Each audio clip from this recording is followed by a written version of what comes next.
Buonasera a tutti, benvenuti a questa nuova puntata del Cittadino Sovrano e ovviamente buonasera a Marco Ludovico.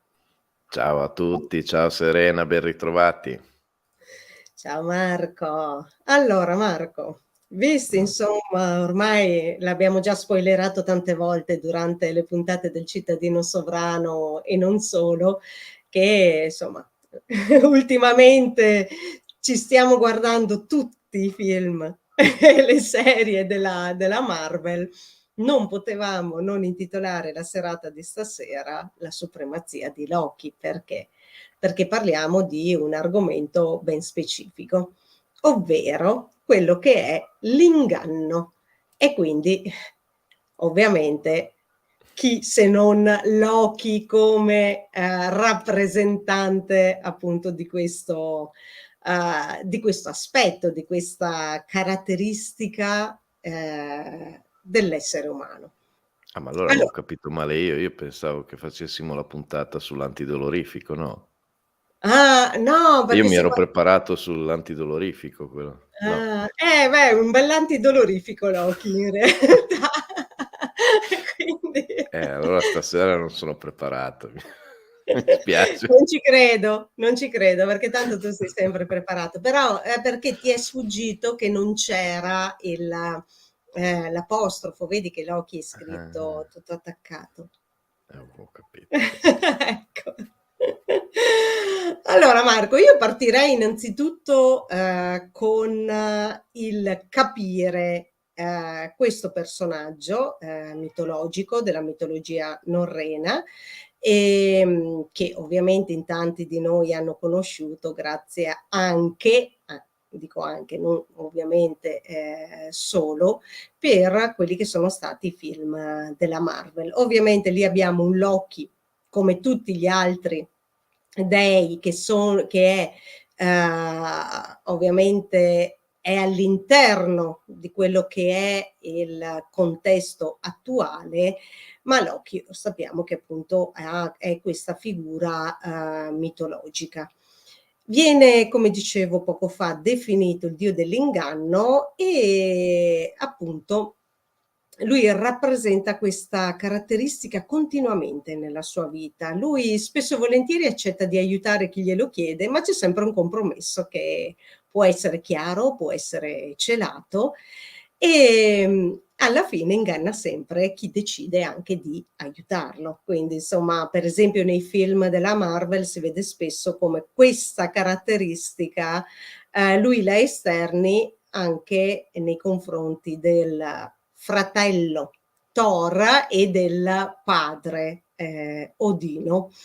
Poi vabbè, insomma, non stiamo qua a raccontare che in realtà non è il vero fratello, non è il vero padre, eccetera, ma infatti lui non è figlio di Odino, ma è figlio di un gigante di ghiaccio che è Farbauti e di Lafi e discende quindi da questa stirpe divina, ma che ha una progenie demoniaca ed è questa progenie legata al caos e all'oscurità.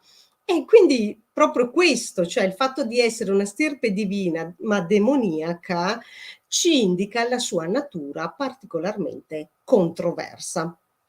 Un'altra caratteristica di Loki è quello di essere molto abile nella metamorfosi e ha la capacità di moltiplicare anche se stesso, no, vedete anche nei film rappresentano bene questa caratteristica che lui spesso e volentieri si sdoppia, manda il suo alter ego a combattere, diciamo così, o a dialogare mentre lui se ne sta nascosto.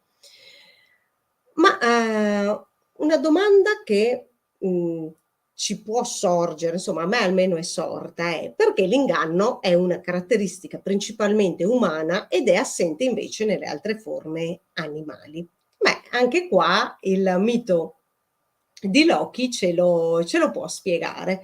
Si narra infatti che c'era questa triade Loki, Odino e Hönir, che ha creato l'umanità da 2 tronchi di albero, poi insomma sembra siano un frassino e un olmo che divennero uomo e donna, insomma, è lo stesso Yggdrasil, l'albero ovviamente della mitologia norrena, è un frassino. E quindi cosa rappresenta questo? Beh, rappresenta che il caos e l'oscurità sono necessari per l'esistenza stessa dell'essere umano e del cosmo, e per questo guerre e battaglie fanno parte proprio della natura umana. Ma questo non solamente perché uno dei 3 creatori dell'umanità è stato Loki, ma lo stesso Odino rappresenta qualsiasi lato che può, cioè, sono concentrati in Odino tutti i lati, tra virgolette, il bene e il male, lui li rappresenta entrambi in tutte le loro sfaccettature.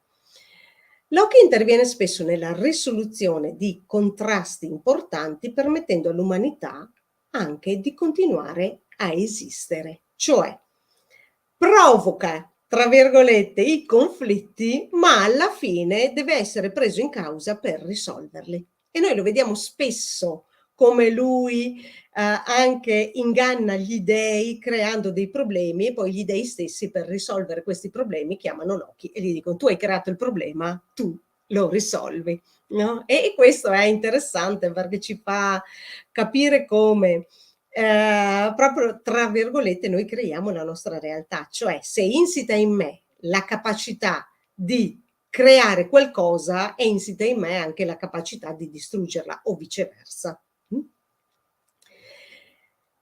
L'etimologia del nome di Loki ci riporta a 2 concetti fondamentali, perché può essere tradotta come fiamma, può essere tradotto come distruttore. E quindi ancora una volta rappresenta questa natura controversa di questo dio e che ha come natura quella dell'inganno, perché voi sapete che la fiamma, il fuoco, può alimentare qualcosa oppure lo può distruggere. Giusto per concludere un attimo, insomma, questo excursus su Loki, diciamo che lui era anche il padre di Fenrir, cioè il lupo gigante che è nemico degli dei, di Hela, la dea dell'oltretomba, e anche di Jormungandr, cioè quella serpe enorme che avvolge Midgard e che viene condannata a vivere in fondo all'oceano da Odino, e che, attenzione, qualcuno chiama anche col termine di Uroboro. Insomma, quindi abbiamo visto che Loki è appunto questo dio dell'inganno, ma cosa significa inganno? In realtà inganno dall'etimo significa sia tradire, sia essere furbi, sia essere perfidi. E un altro particolare interessante è che inganno e tradimento sono interdipendenti. Cioè, per esempio, possiamo vedere che l'inganno è per esempio visto come un'azione per tenere qualcuno in errore. Ecco qual è il vero significato di inganno, e vediamo che proprio Loki lo fa continuamente. Porta le persone all'errore e lui gode di questa situazione. E tradimento viene invece definita come un'azione per tradurre altrove. Quindi vedete che chi inganna si tradisce e chi tradisce si inganna. Marco, a te. Io ho già parlato tantissimo. Allora, speriamo appunto, come dicevi, di non spoilerare niente per chi non abbia visto tutte le serie, tutti i film e così via. Ma allora, a me quello che ha colpito moltissimo di Loki, Marco, scusa. Allora, chi non li ha visti mette in pausa il video e viene a rivederlo dopo che ha visto ecco. tutti i film e tutta la serie. A me quello che ha colpito molto di Loki è soprattutto inserito in quel tipo di ambientazione dove sono tutti supereroi, dove comunque la forza la fa abbastanza da padrona, basta vedere il padre e il fratello o, diciamo il patrigno, come si vuole chiamare il fratello, ma in realtà sono poi tutte ambientazioni dove il combattimento la fa da padrona. È bello vedere questa figura che invece è capace sì di combattere, quasi mai però a mani nude, preferisce i coltelli. Però la cosa interessante è che lui in realtà è uno di quelli che usa maggiormente invece l'intelletto. Cioè lui combatte con l'intelletto e con la dialettica. In realtà poi è talmente bravo a parlare e a ragionare che volendo riesce appunto anche a ingannare poi chiunque. Ma il suo vero combattimento è quello. Lui con chiunque si trovi a parlare ingaggia sempre quel tipo di combattimento, in qualsiasi mondo lui finisca. Ricordo quando eran finiti su quella specie di pianeta spazzatura, e lui dopo una settimana praticamente era il vice del comandante supremo, perché riusciva a farsi amici e comunque ad attaccar bottone praticamente con tutti.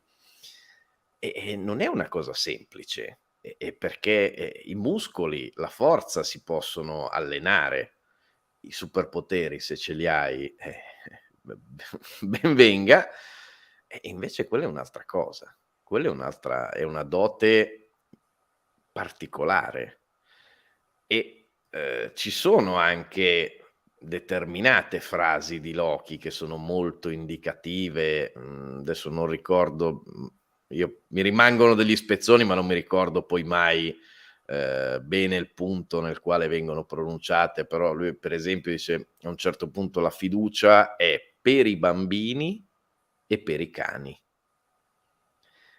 E questo può sembrare una cosa molto brutta, ma in realtà io l'ho vista più come dire: usa l'intelletto. Il bambino e il cane ha bisogno di una guida, ti viene al tuo fianco, cioè si affida a te e ti segue. Se tu non sei più né un bambino né un cane, per quanto figure belle, quindi non era in tono dispregiativo, e devi usare l'intelletto. Non ti devi più fidare, devi decidere. E qui arriviamo a una seconda frase che poi mi ero andato a ricercare perché non volevo sbagliare i termini perché era proprio bella, dove lui diceva: "Per quasi ogni essere vivente la scelta porta a rimpianto, incertezza e vergogna. C'è un bivio in ogni strada e si prende sempre quella sbagliata". Quindi lui cosa ti sta dicendo? Io sono abituato e ho capito che per non essere un bambino o un cane devo scegliere io, quando mi trovo a quel bivio, da che parte andare.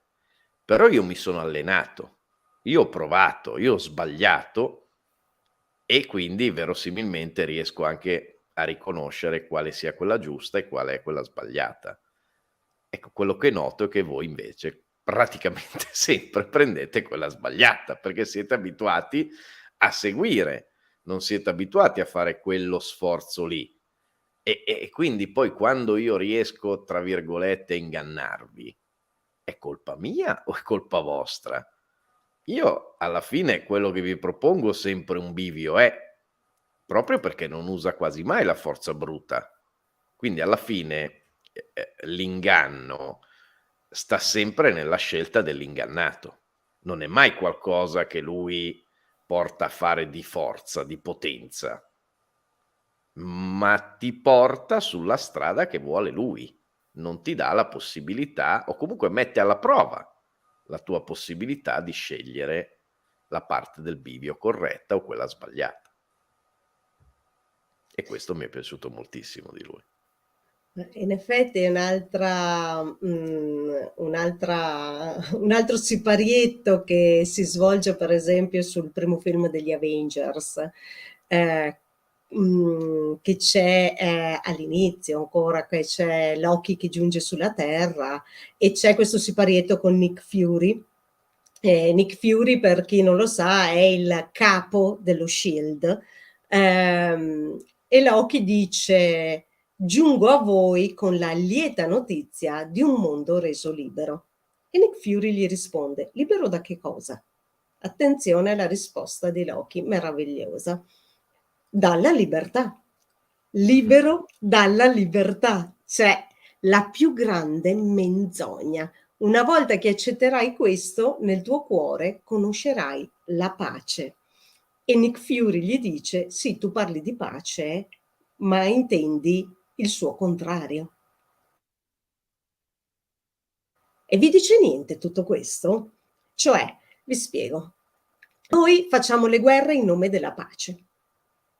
Beh, c'è qualcosa che non va. In nome della pace si fa la pace.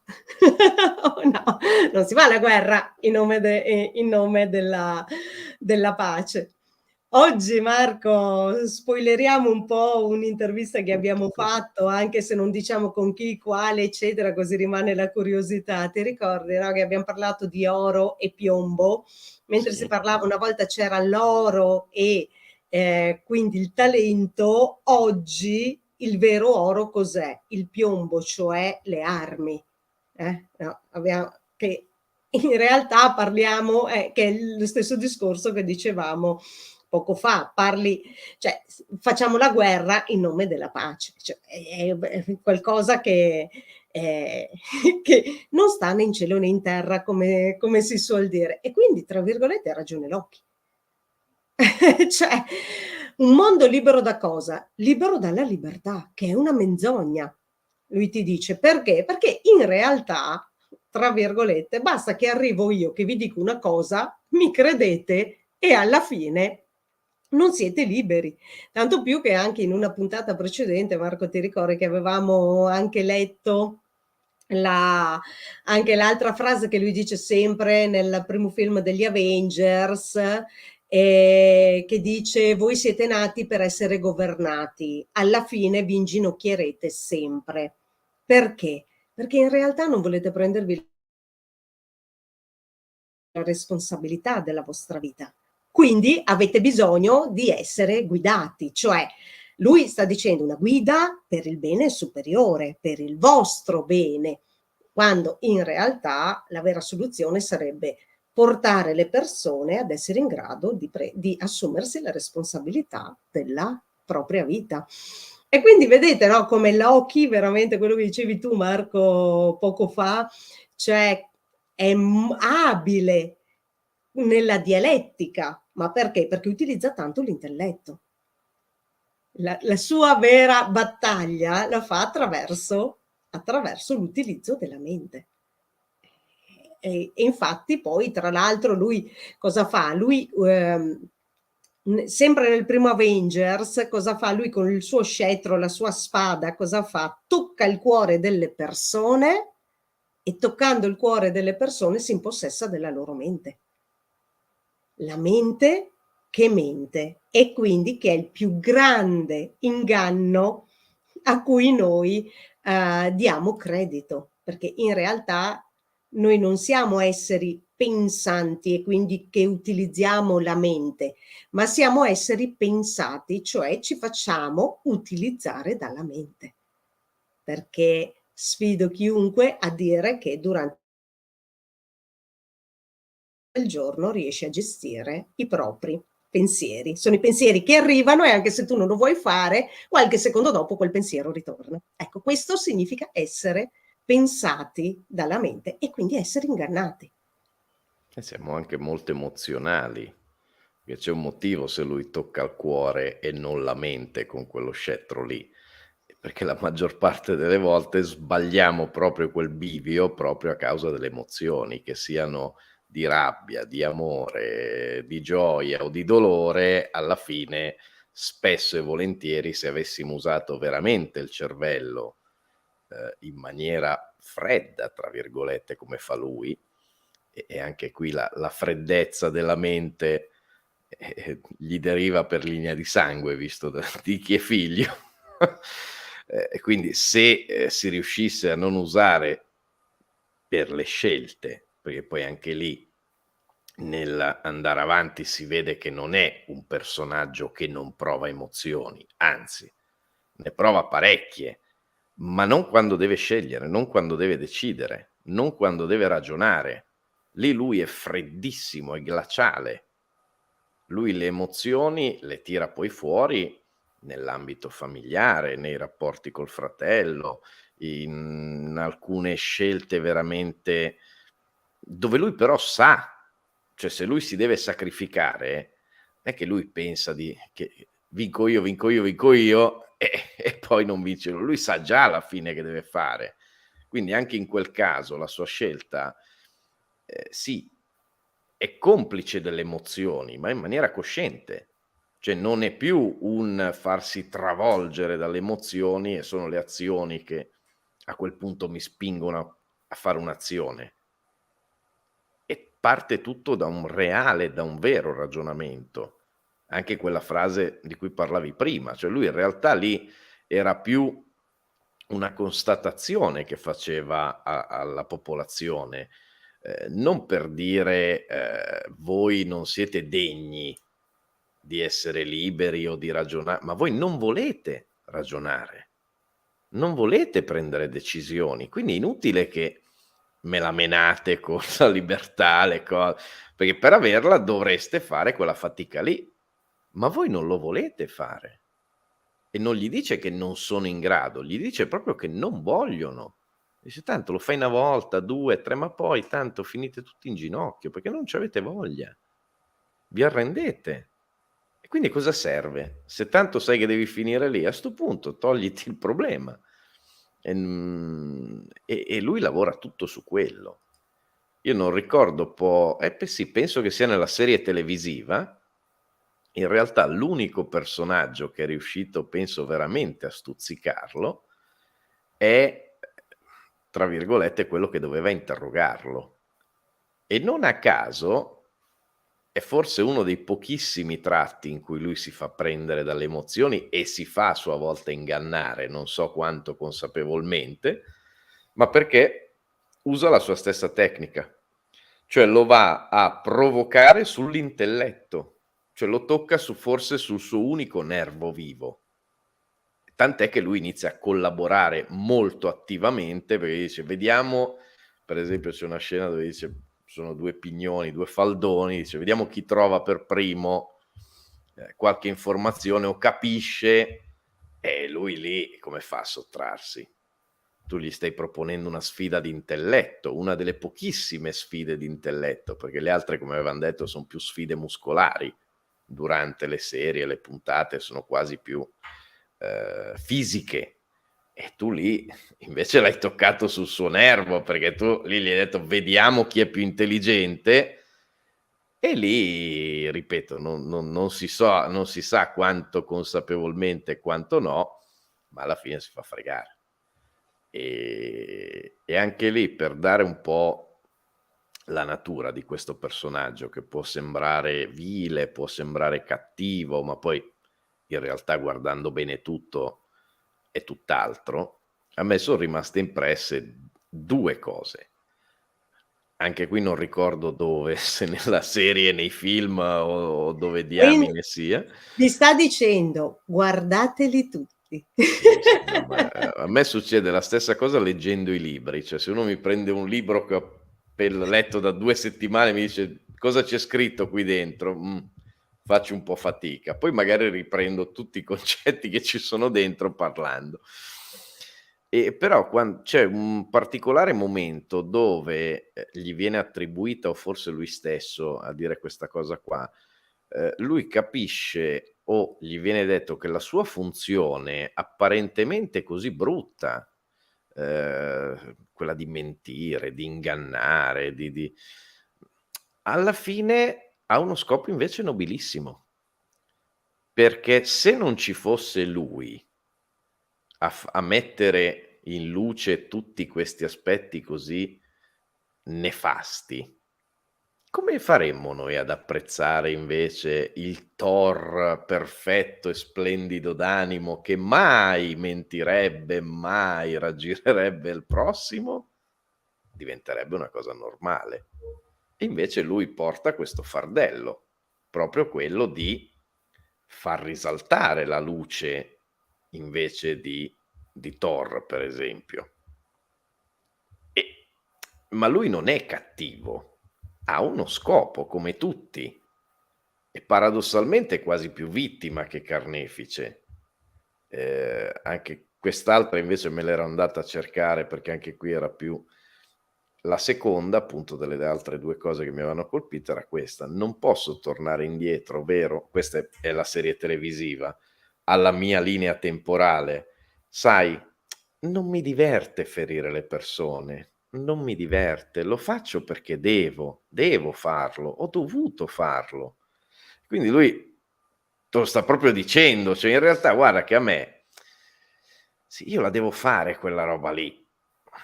E che ci devo fare? È come dire, devo fare di necessità virtù, è il mio compito, è la mia condanna, è la mia il mio destino. Ma non è che io mi D'altronde, se è diverta. nato per essere il dio dell'inganno, è quello il suo ruolo. Esatto. E dice: "Però se posso evitare, io me lo evito, cioè non è che io ci tragga così tanto piacere, anzi lui è quasi deluso.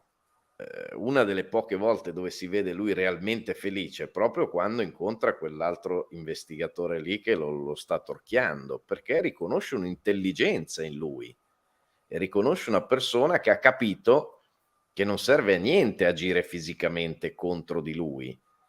E lui lì è quasi forse l'unica parte dove lo si vede veramente felice, perché ha trovato uno col quale scontrarsi alla pari, ma col quale confrontarsi alla pari, col quale giocarsela. Invece si vede quando lui anche inganna brutalmente o abbindola questi omoni, sembra quasi seccato, cioè dici: "Ma questo scemo, guarda, devo avere io a che fare con 'sti personaggi", cioè è quasi seccato dal doverlo fare. In È effetti molto anche complesso. Marco, ti ricordi quando lui viene imprigionato ad Asgard? Ovviamente tutti questi eventi, o la maggior parte di questi eventi che vengono fuori nei film, nei racconti mitologici non ci sono, perché ovviamente sono ambientati ad oggi, quindi diciamo che loro sono andati avanti con la loro vita. Però a un certo punto lui viene imprigionato ad Asgard e quando sua madre Frigga, che sapete non è la vera madre, però nel film cioè nella mitologia proprio non c'entra niente, però lui per tantissimi anni ha pensato che Frigga e Odino fossero sua madre e suo padre e Thor il fratello. E quando viene imprigionato, Per riassumere questa cosa che dicevi, ovvero che lo scopre dopo, e lui è figlio di un inganno. e Lui infatti è è proprio qua cresciuto che volevo arrivare, che è proprio una frase che lui dice quando Frigga le dice: "Sai benissimo che sono state le tue azioni a condurti qui, cioè a farti mettere in prigione." E lui gli risponde: "Le mie azioni. Cercavo solo di dare verità alla bugia con la quale sono stato nutrito. Ero nato per essere un re." Perché lui ho visto prima c'era anche un commento, non ricordo di chi in alto. Sì, lui è uno Jotun, quindi lui è nato a Jotunheim, scusate, ma i nomi ovviamente nordici sono sempre un po' difficili da pronunciare per me, ed è figlio appunto di un gigante del ghiaccio, e lui in realtà è nato per essere re di Jotunheim. Quindi sì, effettivamente sì, ma in realtà Odino, quando loro erano piccolini, lui e Thor era piccolino, nel film gli dice che sono nati per essere re entrambi, solo che Thor ad Asgard, e non dice ovviamente a Loki che lui è il diretto discendente ovviamente del re di Jotunheim, che è questo regno dei giganti del ghiaccio, e quindi è un regno, come dicevi tu Marco prima, molto freddo, che rappresenta proprio questa sua capacità di mantenere la freddezza nei momenti in cui deve fare delle scelte. Quindi noi vediamo proprio che tutte queste caratteristiche di Loki in realtà fanno parte anche di alcuni aspetti potenzianti di noi stessi, perché se noi avessimo la freddezza di prendere le decisioni nei momenti caldi, beh, non sbaglieremmo al bivio. Quindi anche No, lì ci non sta è a dando caso. no, ci sta dando tutta una serie di insegnamenti che sono sicuramente molto, molto particolari, molto interessanti, che comunque, diciamo, anche la parte dell'inganno, sì, è la parte, diciamo, distruttiva di una persona, ma in realtà perché va a creare il caos, ma in realtà se noi prendiamo il caos come qualcosa, come la base per ricostruire un nuovo cosmo, una nuova cosmicizzazione della nostra vita, beh, ci rendiamo conto che, per esempio, coloro che sanno creare il caos in realtà sono persone molto intelligenti e persone che sono nella via dell'evoluzione, che è un po' quello che, in termini sempre esasperati, diciamo così, dice Loki. Cioè, voi non siete in grado di governarvi, vi governo io. Perché? Perché dal caos non sapete creare un nuovo cosmo.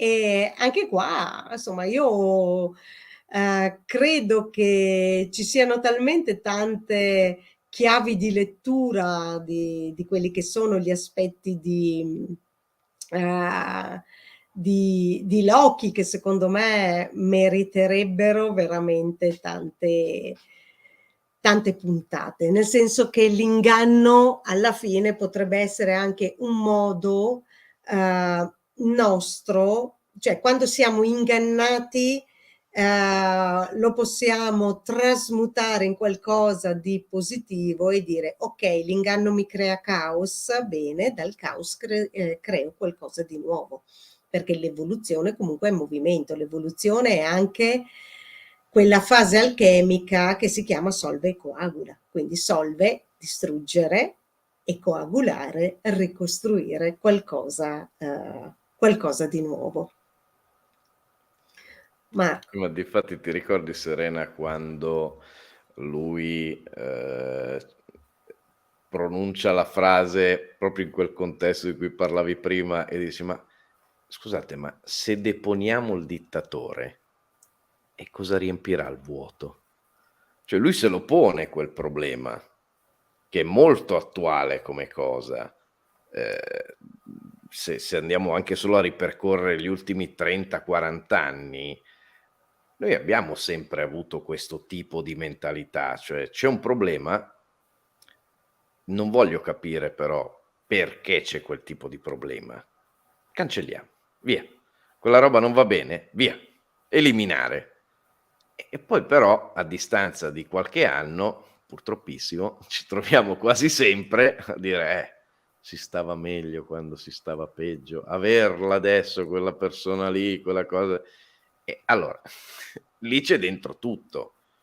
Cioè lui lì non mette in discussione il fatto se deporlo oppure no il dittatore. Lui rimane, come dicevamo prima, non si fa prendere. Lui rimane possibilista, dice: "Vabbè, lo potremmo lasciare lì, come lo potremmo anche eliminare. Ma poi? Quel vuoto lì lo dobbiam riempire. Che cosa ci si mette dentro? Come va a finire?" Questo fa vedere come lui guardi avanti già al bivio, cerchi di allungare la sua vista già oltre la biforcazione. Sì, io la biforcazione l'ho vista e già sono un passo avanti, perché invece per gli altri è lineare il problema, no, c'è un problema, lo elimino, problema risolto. Non si intravede un bivio in questa roba qua. Quindi lui non solo vede quel bivio, ma vuole andare a vedere tutte e 2 le direzioni e non se ne preclude mai neanche una. Per quanto possano sembrare anche moralmente inaccettabili, discutibili, o proprio contrari a qualsiasi tipo di etica, anche su quello lui in realtà rimane molto freddo. E non si preclude mai nulla. Se c'è da sbagliare, sbagliamo, cioè, senza nessun problema, ma si pone sempre il problema. Si pone prima il problema, no dopo. Quasi mai lo si vede con un rimpianto, pentito di qualcosa. Ci sono un paio di occasioni, e però dove appunto si vedono molto venir fuori i sentimenti. Per il resto quasi mai lo si vede avere un rimpianto, ma perché ci ha ragionato prima. È tutta lì. Ma in effetti c'è una parte su Thor The Dark World che c'è Loki che dice a Thor: la soddisfazione non è nella mia natura. Beh, lui è così, no? Cioè, nel senso, non è che io devo essere soddisfatto, perché io ci ragiono prima. Quindi le cose per me sono scontate prima. Beh, anche Quindi, quella cosa ti ricordi che dicevo prima, che lui non trova mai soddisfazione, che si esatto, trova ma lui davanti proprio sempre 'sti dice, omoni, non c'è gusto. infatti, ma lui dice: la soddisfazione non è nella mia natura. E poi c'è un altro aspetto, sempre tornando sul discorso dell'inganno, se che c'è un certo punto Thor gli dice: io vorrei potermi fidare di te. E lui gli dice, non gli dice fidati, gli dice fidati del mio rancore. Quindi non fidarti di me, perché di me non ci si può fidare, ma fidati di alcune caratteristiche, di alcuni aspetti di me. Quindi anche lì va di nuovo a come posso dire, a confermare che lui, che lui insomma ha questo, ha questa caratteristica che comunque se ti fidi di me sappi che prima o dopo ti ingannerò, fa parte della mia natura. E sempre in Thor Ragnarok, cioè all'inizio appunto che dicevamo, no, che lui viene messo in carcere su Asgard e c'è Odino che gli dice ovunque tu vada c'è guerra, rovina e morte. E lui gli dice in tutta tranquillità: sono sceso su Midgard per governare il popolo della terra come Dio benevolo. Cioè, ma che poi lo vedete anche nei film, poi nella mitologia norrena in realtà lui viene nei vari miti, così viene raccontato come una persona molto più perfida di come viene invece raccontato nei film, nei fumetti della Marvel. Però diciamo che ci sono queste frasi che sono interessanti, che ci danno gli spunti di riflessione su di lui. E in realtà lui dice: io ho sempre delle buone intenzioni quando scelgo di fare qualcosa.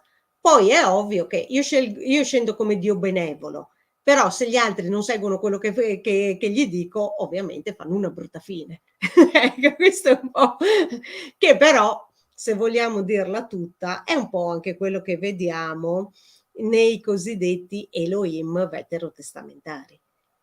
Cioè, io vi amo, voi siete il mio popolo prediletto, ma se mi tradite io vi ammazzo. Se non fate quello che vi dico, avrete delle punizioni molto, molto serie. Quindi vedete che le cose un po' si equivalgono. Marco, io non so perché non ho più seguito la chat, sono sincera, mi sono lasciata prendere così dal discorso. E, ecco, sì, volevo capire se c'è Questa qualche volante, idea. poi ne ho altre 2 di prima. Ma Allora, il scusami un cosmo si può attimo, sì? perché volevo solo approfittarne, vedo una persona in chat che ci tengo tantissimo a salutare, Danilo Pignattini. Ciao Danilo, grazie per essere qua. Allora, fammi vedere la domanda o la Ah, che considerazione. Il faccio il cosmos... balletto, leggo. Ma il Dai, cosmo leggi. ma il cosmo si può intendere come unione dell'anima, del cuore e della mente, quindi aver la consapevolezza di se stessi, della propria saggezza e sapienza, dove Loki non può vincere con l'inganno? Sì, allora, noi in realtà come esseri umani siamo una cosmicizzazione, che siamo l'esatto contrario di quella che è la legge fondante dell'universo, che è l'entropia, cioè il caos. Quindi, finché all'interno di noi non c'è un allineamento di mente, cuore e azioni, oppure, insomma, poi come li definisce magari la grande invocazione, luce, amore e potere, ehm, finché non c'è un allineamento, c'è sempre una parte di caos che regna, e quindi l'inganno di Loki, chiamiamolo così. Ma ad ingannarci in realtà non è l'esterno, ci inganniamo da soli, che è un po' quello che io definisco nei miei percorsi l'autosabotaggio. Quindi, siccome siamo noi a cosmicizzare noi stessi, nel momento in cui c'è un allineamento, significa che anche il campo elettromagnetico e gravitazionale che ci appartiene sono in perfetta comunicazione, in coerenza tra di loro, di conseguenza non ci può essere inganno, perché non c'è caos, quindi non c'è l'inganno. Ma anche perché poi si usa un po' e viene fuori più volte, e come dicevo prima, più che carnefice, molto più vittima, perché si vede come viene usato spesso da parafulmine. Cioè, succede qualcosa di male, è un po' quello che succede con, il diavolo cristiano, no, se c'è qualcosa di male deve essere per forza il diavolo, mica può essere colpa mia, cioè non è che posso essere io ad aver sbagliato, è per forza il diavolo, cioè, È Lucifero, ma noi sappiamo dalla serie TV che Lucifer non mente mai, dice sempre la verità. Il ma qui problema è è che siamo noi a non accettare quella verità, ingannandoci. e qui più o meno è la stessa cosa, perché lui in realtà, come dicevamo prima, raramente usa la forza, lui, lascia molto aperto il libero arbitrio. Non a caso quando, Odino era venuto a mancare e lui aveva regnato sotto false spoglie, perché, appariva al popolo come fosse Odino, ma in realtà era lui, ma il popolo era felicissimo. Lui mica era un dittatore, mica usava, anzi era lì immerso fra la gente che si divertiva, rideva, scherzava, quindi dice: "Ma allora li hai ingannati, perché tu hai fatto credere loro di essere Odino", ma loro volevano Odino, volevano vedere Odino. Son contenti così, perché io dovevo fargli vedere un'altra cosa, dovevo ammazzarne la metà. Vedi come son contenti? E alla fine io sto facendo quello che vogliono loro, non sto facendo quello che voglio io. Perché adesso tu accusi me? Son L'inganno per felici. il bene superiore. Loro son felici. Se io mi fossi presentato come Loki, ci sarebbe state battaglie, rivolte, alla fine loro non è che non accettavano me, non accettavano quello che io rappresento ormai nella loro mente. A me è bastato apparire con la faccia di Odino, poi fare esattamente quello che facevo prima e vedi come son tutti belli felici. Ci stiam divertendo un casino. Esatto. Qual è il problema? Ma poi E è c'era una molto frase anche della sua versione femminile, se ti ricordi, com'è che si chiamava? Sylvie mi sembra, Sylvie. eh, dove diceva proprio: "L'universo aspira alla libertà, perciò manifesta il caos". E quindi Certo, lo perché se citava c'è letteralmente. più è cosmicizzato, più c'è un ordine e più tutto è limitato. Quindi c'è sempre il pro e il contro dell'uno e dell'altro, perché più c'è una cosmicizzazione e più c'è una limitazione, perché è stabile, è fisso, è predeterminato. Per muoversi, quindi per avere la libertà, in realtà ci deve essere il caos. E Sì, che sì, sembra un controsenso, quando invece ma è noi la stessa dicotomia che si poneva fra la luce e l'ombra, cioè se fosse tutto esatto. luce non sapresti come è fatto il buio, se non ci fosse il buio non apprezzeresti la Ma tu luce. prova a dirlo a chi abita al circolo polare, che si deve cuccare 6 mesi all'anno di buio e 6 mesi all'anno di luce, no, per chi si ricorda il film di Ma son Checco l'esempio Zalone. perfetto, perché Ricordate il quanti film? di noi la mattina quando vedono la luce sono entusiasti?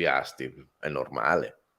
E quelli dopo 6 mesi di buio, quando vedono spuntare la luce, l'apprezzano perché Però è dopo più o 6 meno mesi di normale. luce apprezzano il buio, c'hanno Sì, anche sì. voglia del buio. Quindi è sempre che noi non dobbiamo eliminare la parte oscura, perché c'è sempre questo aspetto che secondo me è stato un po' un retaggio errato di quella che è, la New Age, anche se la New Age non diceva questo, diciamo che è stata un po' manipolata anche lì, è stata ingannata la New Age, ecco, in cui il lato oscuro deve essere per forza eliminato.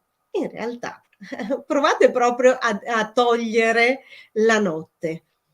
Cioè, vi si scombussolano tutti i bioritmi, quindi l'oscurità non deve essere eliminata, deve essere utilizzata nella maniera corretta.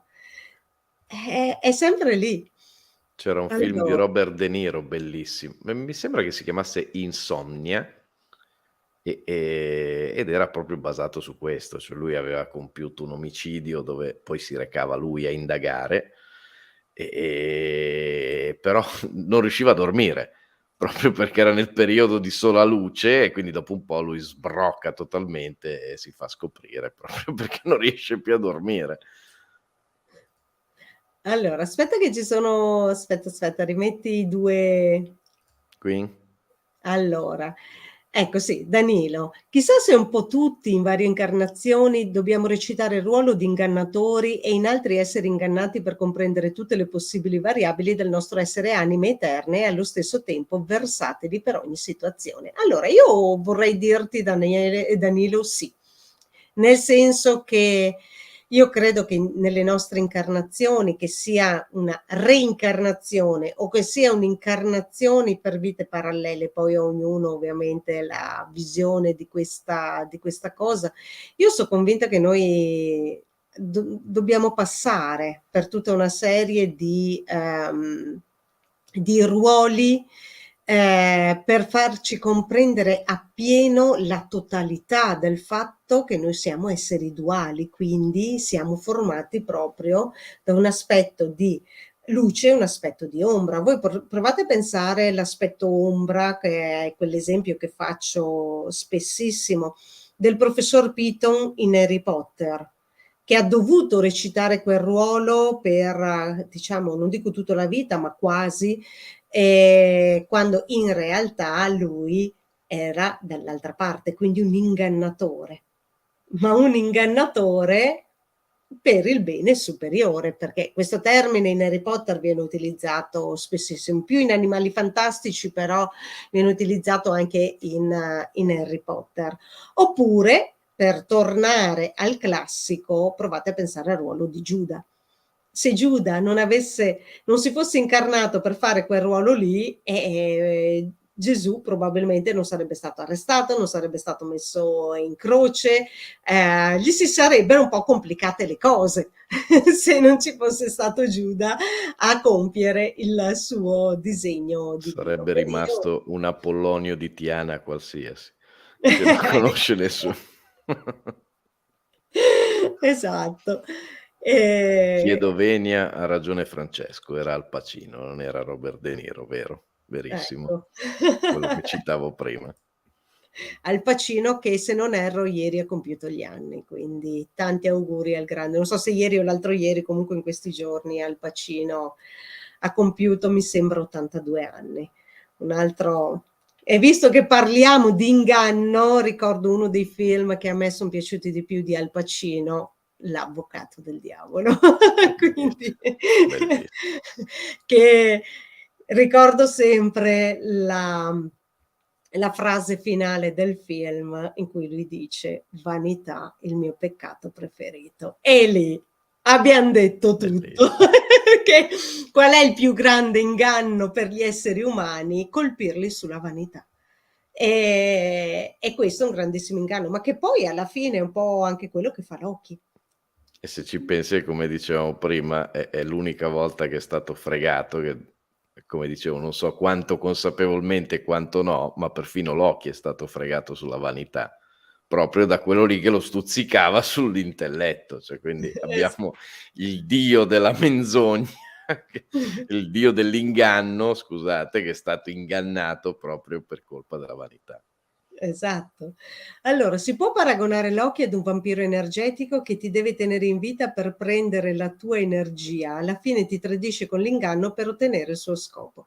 Allora, io direi che forse non come vampiro energetico, perché lui in realtà non si nutre dell'energia delle persone, però sì, lui tiene in vita gli esseri umani perché gli esseri umani devono, sopravvivere come specie. Infatti in tanti, momenti nella mitologia si narra come sia lui a creare delle problematiche, diciamo delle guerre, quindi delle controversie in cui sono, coinvolti gli esseri umani e quindi, coinvolti in senso di estinzione, ma alla fine sia sempre lui che interviene affinché questa estinzione non avvenga. Quindi anche qua è molto interessante. E poi sappiamo anche che da sempre la mitologia ci racconta come siano proprio i suoi figli a distruggere l'umanità. Il famoso Fenrir di cui parlavo prima, che tra l'altro per chi è amante di Harry Potter gli può dire qualcosa, Fenrir non è un caso che siano collegati. E e Fenrir Greyback che era il lupo mannaro insomma in Harry Potter. E quindi è Fenrir, è la serpe che ha questo nome che faccio sempre fatica a pronunciare. E poi c'è Hela, che è proprio la dea dell'oltretomba, cioè dove vanno gli esseri umani una volta che non sono più vivi. Quindi diciamo Loki stesso genera tutto ciò che fa parte poi di questi aspetti, cioè della distruzione di quella che è l'umanità. Quindi lui la crea e lui la distrugge, perché come abbiam detto lui fa parte della triade che va a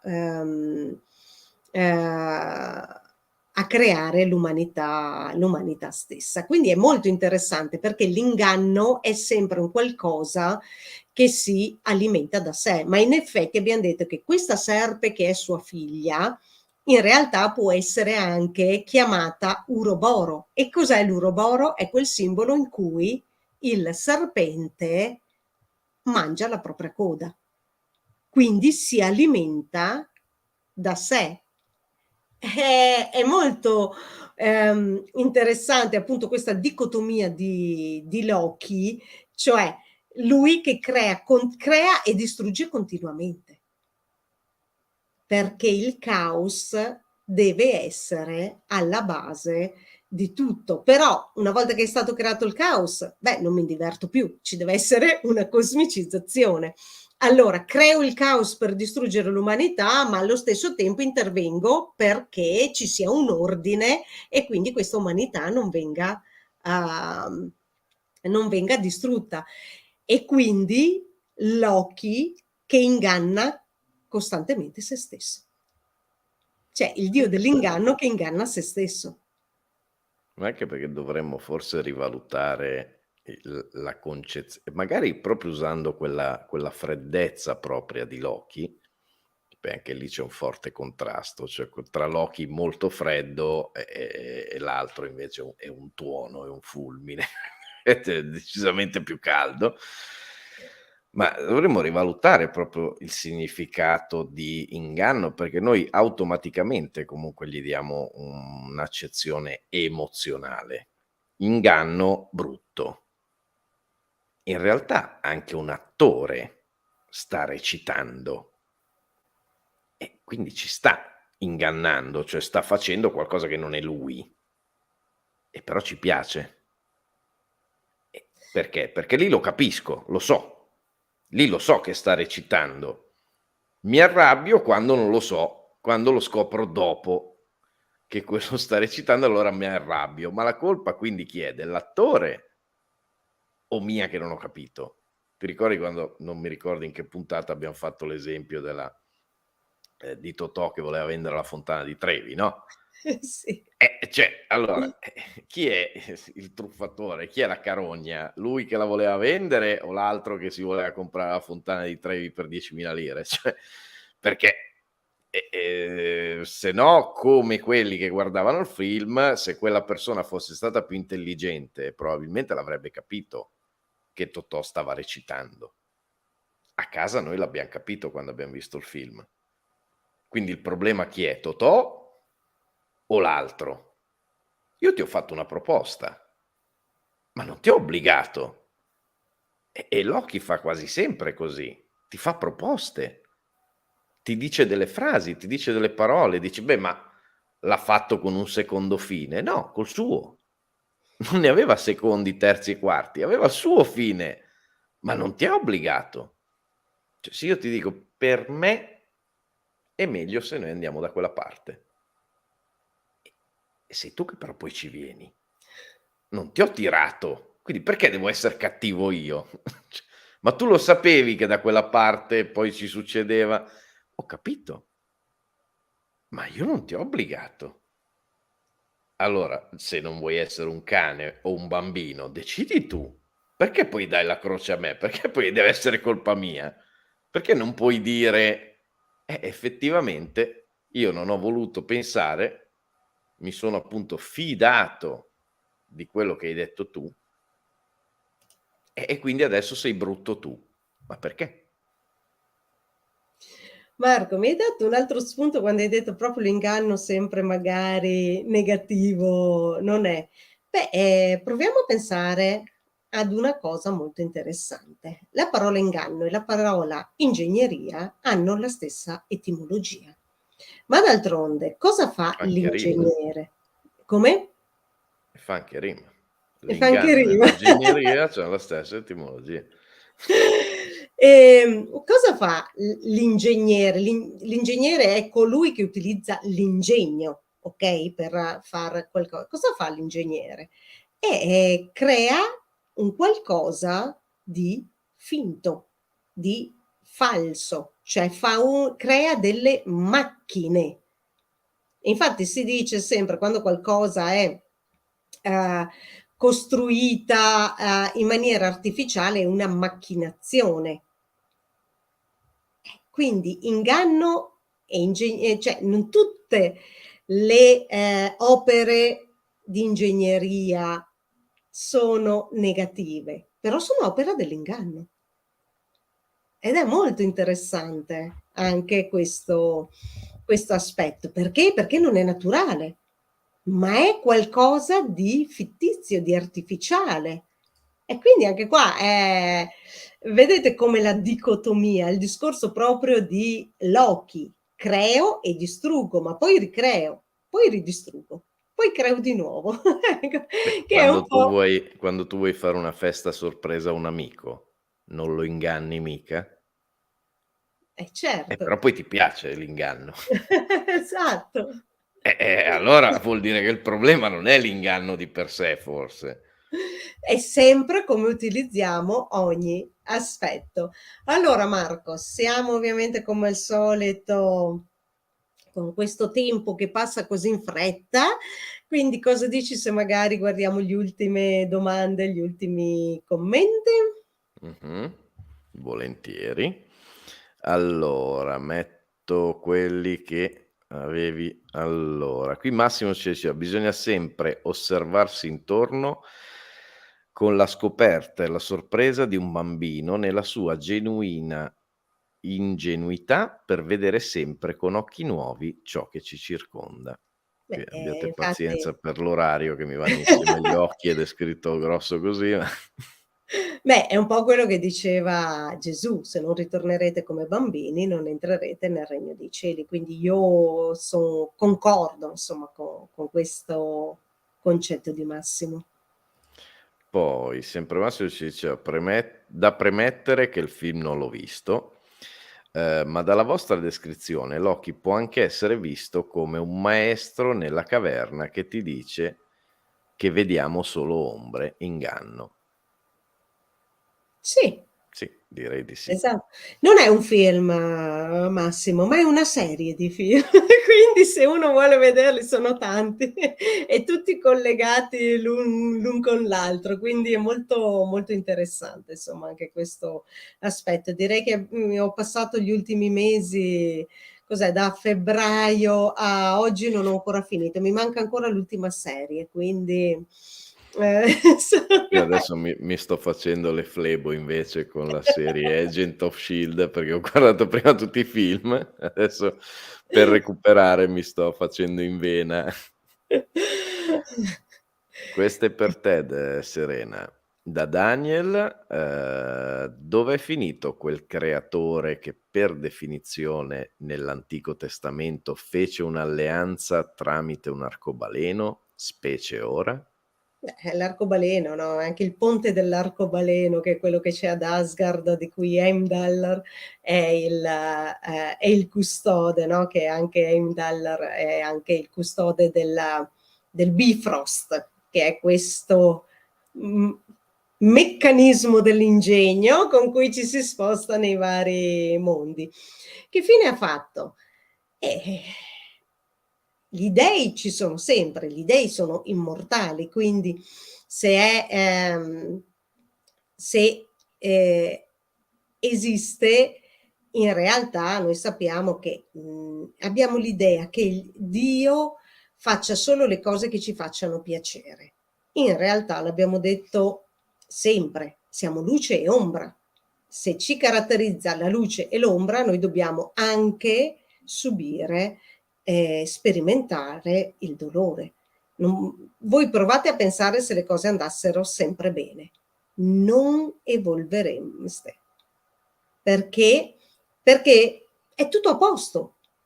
Cioè, perché cambiare qualcosa? Si diventa un po' come, ricordami il nome, Marco, se ti viene in mente, che abbiamo fatto quella puntata su The Truman Show. Mh-mh. Lui com'è che si chiama nel film? Non mi ricordo. È un po' il mondo che vive lui, cioè tutto così finto, va tutto bene, però in realtà lui a Jim un certo Carrey? punto, sì, quello il nome di Jim Carrey non mi veniva nel film. Truman. Ah sì, Truman, esatto, scusa. Ce l'ho, ce l'ho. È tardi anche per me. Okay. Lui no, che, in The Truman Show che va tutto bene, però a un certo punto lui si rende conto che c'è qualcosa di più. Infatti inizia a vedere cosa? Inizia a vedere le anomalie. Ed è l'anomalia che ci spinge a capire che c'è l'inganno. Se c'è l'inganno possiamo evolvere ed è proprio da lì che anche Truman appunto fa tutto il suo percorso finché esce da questo inganno. Perché? Perché inizia a vedere le anomalie. Eh sì. La mela mangiata da Adamo ed Eva a libero arbitrio? Sì, perché in realtà loro sono stati ingannati, ma potevano scegliere di non mangiarla. Cioè, non è che il serpente gli ha preso la mela e gliel'ha ficcata giù in No, bocca, ma che non Lo li ha solo neanche detto ingannati. come? Povero serpente, non li ha neanche ingannati. Chi li aveva ingannati in quel caso è l'esatto opposto, È il perché c'è famoso stata Lucifero. una persona gli aveva detto che se mangiavan quel frutto morivano. Quello lì gli ha detto: "No, no, guarda che se lo mangi te non muori mica". E quindi poverino, un serpente gli ha detto la verità perché poi non son morti, quindi alla fine in quel caso chi mentiva non era il serpente. Ma in effetti il famoso Lucifero, che non racconta menzogne, dice la verità.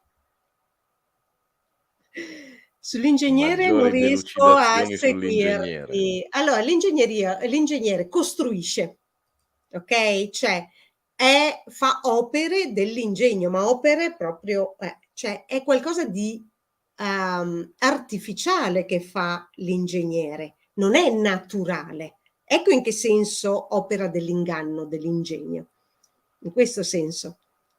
Il serpente visto E come qui libero non so arbitrio, sì, se direi penso sia è per riferito a te. te, se è reale, se invece è una battuta è per me, quindi non so No, allora è chi per dei te 2. Marco.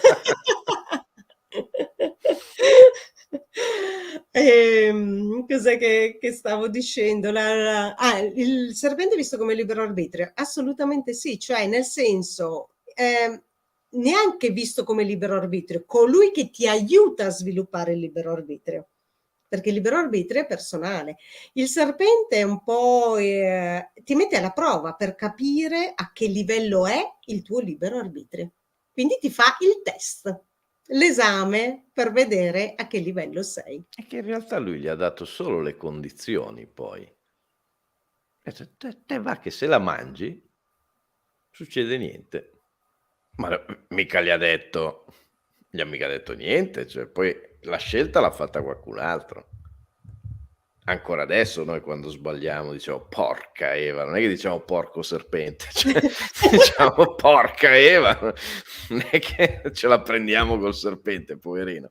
Quello è stato onesto, cioè gli ha dato l'informazione giusta e poi tutto il resto, poverino, si è preso tutte le croci, se le ha prese lui, ma Perché puntiamo sempre il dito verso gli altri. eh sì, se poi dicono la verità Eh, è un grosso problema. Esatto, è quello che dice sempre Lucifer, sempre nella serie TV. Se una dea o un dio non avesse volto essere divinizzato e nemmeno Vado io. sacrificabile, sì, scusami perché ce l'ho talmente in piccolo che faccio una fatica, e nemmeno sacrificabile, Eh beh, cosa io adesso ce accadrebbe in l'ho qui laterale e lo quell'istante? vedo un po' meglio, aspetta. Ok. Domanda: e se una dea o un dio non avesse volto, e quindi non fosse divinizzato e nemmeno sacrificabile, cosa accadrebbe in quei pantheon? Quindi effettivamente se non fosse umanizzato suppongo, cioè se sarebbe un gran problema. Perché noi comunque tendiamo a fare questo, perché noi lavoriamo cioè il nostro intelletto lavora per immagini, quindi se non abbiamo un'immagine non riusciamo ad avere neanche quel concetto. Quindi in Questo poi realtà sarebbe un dove Dio che volto era dove c'era voluto, volto cioè. era voluto, e lì infatti era quello che volevo rispondere prima quando dicevano: "Dov'è il Dio, dov'è non il", e bisogna pure vedere quello che adesso non per mia visione, ma bisogna anche vedere cosa riusciamo a vedere. E gli infrarossi dove sono? Ci sono. Ma no, gli Esatto, ultrasuoni dove sono? Ci sono. eh sì. Ma non li sentiamo, non li vediamo, quindi, bisogna anche vedere, bisogna anche vedere. Velo di Maya e il grande inganno sì, infatti viene anche definito così, che il velo di Maya ovviamente non ci fa percepire la realtà per quella che è, quindi un inganno. Subiamo, aspetta sempre perché mi devo. Subiamo il primo inganno fin dalla nostra nascita, in quanto non sappiamo il motivo o i motivi della nostra comparsa in questa esistenza. Dobbiamo scoprirlo in seguito e molti di noi neanche si domandano il motivo di questa vita. Eh sì, è un po' come si dice, no? Arriviamo su questa vita senza il libretto di istruzioni, ce lo dobbiamo creare noi. Attraverso cosa? Prova ed errore. Quindi con l'esperienza personale. Perché? Perché quando arriviamo qua, qualcuno lo chiama patto di distrazione, cioè non ti ricordi il motivo per cui vieni, altri lo chiamano il passaggio per il fiume Lete, cioè il fiume dell'oblio. E quindi io ti permetto di andare a fare delle esperienze, però sappi che non sai il perché sei là, quindi lo devi scoprire, è un po' come la caccia al tesoro. Devi scoprire gli indizi un po' alla volta, facendo cosa? Domandando, sperimentando, cercando di comprendere, mettendo insieme i vari pezzetti del puzzle, Insomma, diventa una cosa interessante. Insomma, se noi Ma iniziamo a anche vedere veramente la vita così, diventa molto bello anche vivere e non percepiamo più i problemi, nella maniera in cui li percepiamo, insomma, comunemente. Anche perché se uno sbaglia, tra virgolette, mettendolo in non dico consapevolmente perché ma mettendolo in conto, difficilmente poi lo vive o lo vivrà come un rimpianto. L'esempio che facevi prima della caccia al tesoro, se io faccio una caccia al tesoro, mi diverto e metto in conto che non è che, i primi 10 posti dove guardo trovo tutte e 10 le cose che stavo cercando, anche perché farebbe abbastanza schifo come gioco. E se sono di Non gioco fretta e più. se invece sono di fretta e non trovo le chiavi della macchina o le chiavi di casa, e non è che mi diverto tanto, cioè quindi il M'è sempre meccanismo è lo stesso. contestualizzato.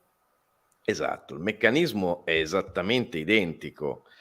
Dipende da quanto ho messo in conto io di potere voler sbagliare. Io anche lì avevo fatto in passato l'esempio estremo di quando mi ero fracassato la gamba con la moto in maniera stupida per una buca, ma non mi sono mai lamentato. Cioè, tutti mi dicevano, ma vedi, se non avessi comprato la moto, ma io l'avevo messo in conto. Ma non è che volevo spezzarmi qualcosa, ma lo so che se prendo una moto è plausibile che se cado mi faccio male.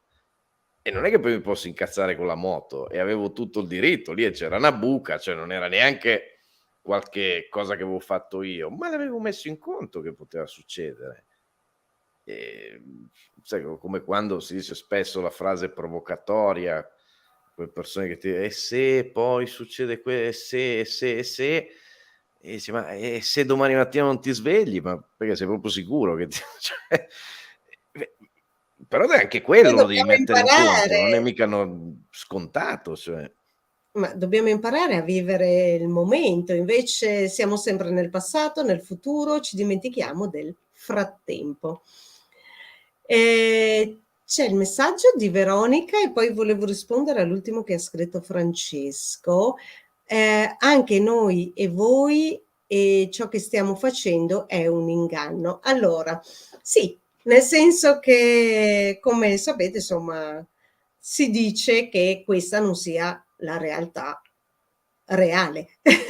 Quindi che tutto questo sia un inganno, anche perché la fisica quantistica cosa ci insegna? Che più andiamo in profondità, più scopriamo che noi siamo solo delle opportunità, siamo un insieme, un agglomerato di opportunità. Quindi in realtà la realtà che stiamo vedendo, che stiamo percependo, è solo la realtà sensoriale.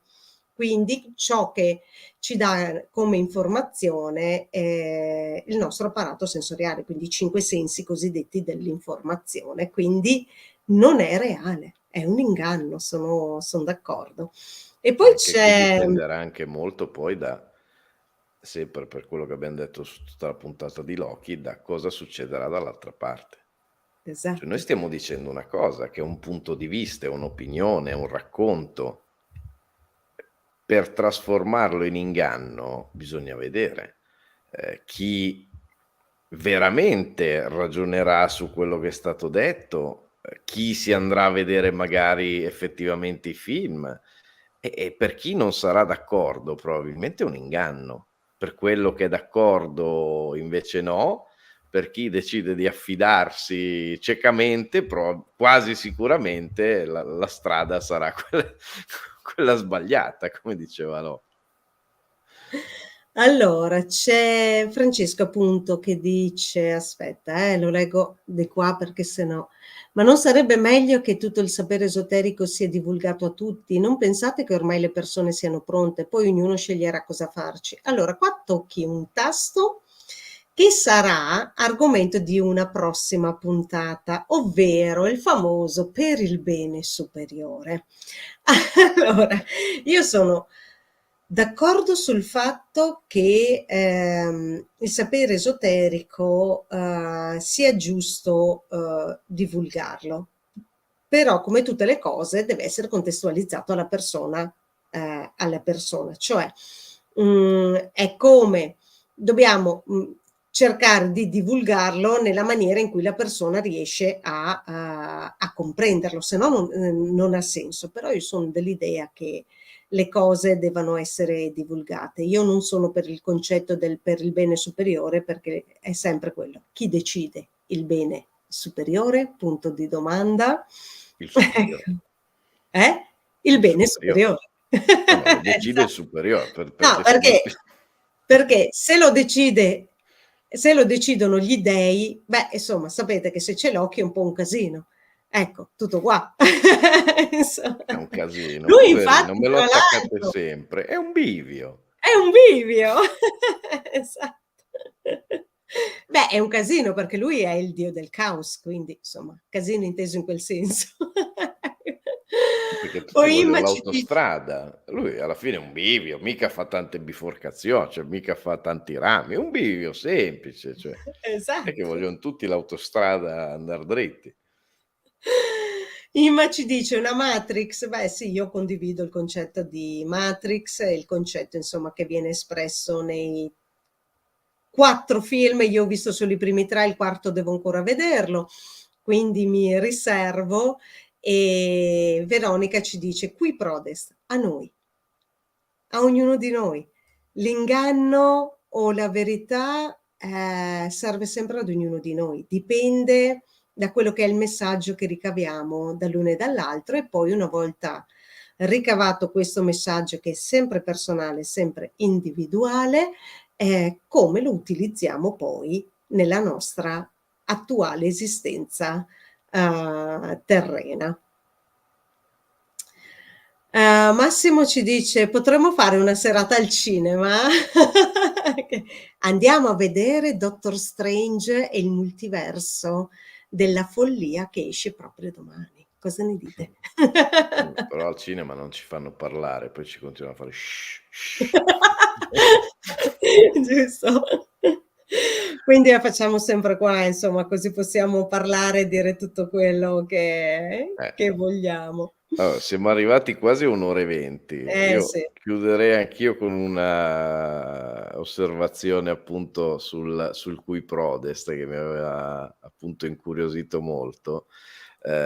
Intanto dipende dalla valuta che diamo a quel tipo di guadagno. Esempio pratico che si faceva prima, io e Serena da questa parte e come tutti gli altri che stanno guardando dall'altra, ehm, cosa stiamo guadagnando stasera? In termini valutari niente, anzi probabilmente ci stiamo anche perdendo qualcosa. Ma, per esempio se la valuta diventa la soddisfazione, la felicità di fare una cosa che piace, c'è un guadagno molto alto e penso che quella sia la valuta poi più importante. Si possono fare tantissime cose e vanno fatte poi quotidianamente, qualcosina per la pecunia va sempre fatta, quindi tutti noi poi lavoriamo in qualche maniera, però alla fine il vero guadagno si ha quando si riesce magari anche come stiam facendo stasera a ritagliarsi 1 ora, 1 ora e mezza del proprio tempo a fare qualcosa che piace. Quello è il vero guadagno. Il resto appunto è un inganno. Anche il lavoro, se non fatto consapevolmente, diventa un inganno. Cioè se diventa una specie di missione di vita, a meno che uno non faccia il chirurgo, lo devi fare sì, con passione, ma è comunque uno scambio. Tempo contro valuta. Ma non è quello il guadagno, non è quella la cosa che può dare un qualche tipo di felicità concreta. Quindi il cui prodest va valutato da tanti punti di vista. Molte delle cose più belle che accadono nel mondo, sostanzialmente non hanno nessun tipo di guadagno se non la mera soddisfazione personale, cioè proprio il voler star bene con se voler fare del bene, quindi, è quella la moneta più grande, cioè la valuta più grande è quella. Bene, Marco, senti, io direi che siamo giunti alla conclusione di questa bellissima puntata, per me ovviamente, e spero anche per voi che ci avete seguito e per chi insomma se l'ascolterà magari successivamente. Quindi Marco, dai, qualcosina in conclusione e poi salutiamo i nostri amici. Ma lascerei quell'osservazione che ho fatto adesso, che secondo me è molto importante, sulla valuta, sul cui prodest molto stimolante che ci suggerivano, appunto. È una cosa su cui riflettere per davvero, però. Non in maniera da bambino o da cane seguendo Loki, quindi non in maniera fideistica, ma sul quale ragionare proprio veramente ognuno di noi, perché poi quello che ha valore, quello che piace è diverso per ognuno di noi. Però è forse una delle pochissime cose che vale la pena fare, cioè interrogarsi su quella cosa lì. Se non si è felici, tutto il resto conta ben poco. Allora, io direi che per stasera abbiamo detto tantissime cose, quindi vi do appuntamento a martedì prossimo con un nuovo argomento. Decideremo ovviamente martedì, non sappiamo ancora quale sarà. Diciamo che io e Marco abbiamo un elenco di argomenti che abbiamo messo giù, perché ad ogni puntata poi ci vengono in mente almeno altri 10 argomenti, perché facciamo le varie associazioni. Sappiate che quando Serena dice decideremo, usa un plurale maiestatis, nel senso... Non è vero, perché io ti chiedo spesso di cosa vuoi e tu Esatto, lei mi chiede, cosa mi io dico va rispondi? bene, va E tu bene, cosa mi rispondi? va bene. Va bene. Sì.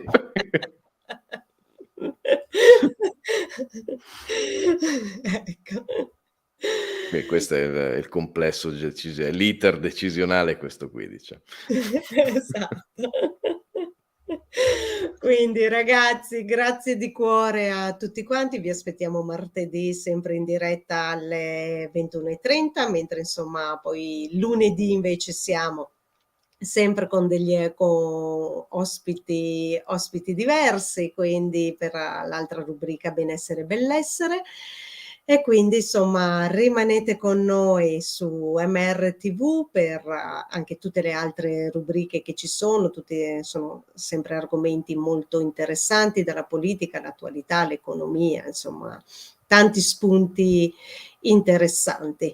Se vi è piaciuto il video, come ha fatto ovviamente il messaggino subliminale di Marco, mettete un like, iscrivetevi al canale, condividete il video, aiutateci in questo, insomma, a farci conoscere, soprattutto se vi è piaciuto l'argomento e il modo in cui è stato trattato.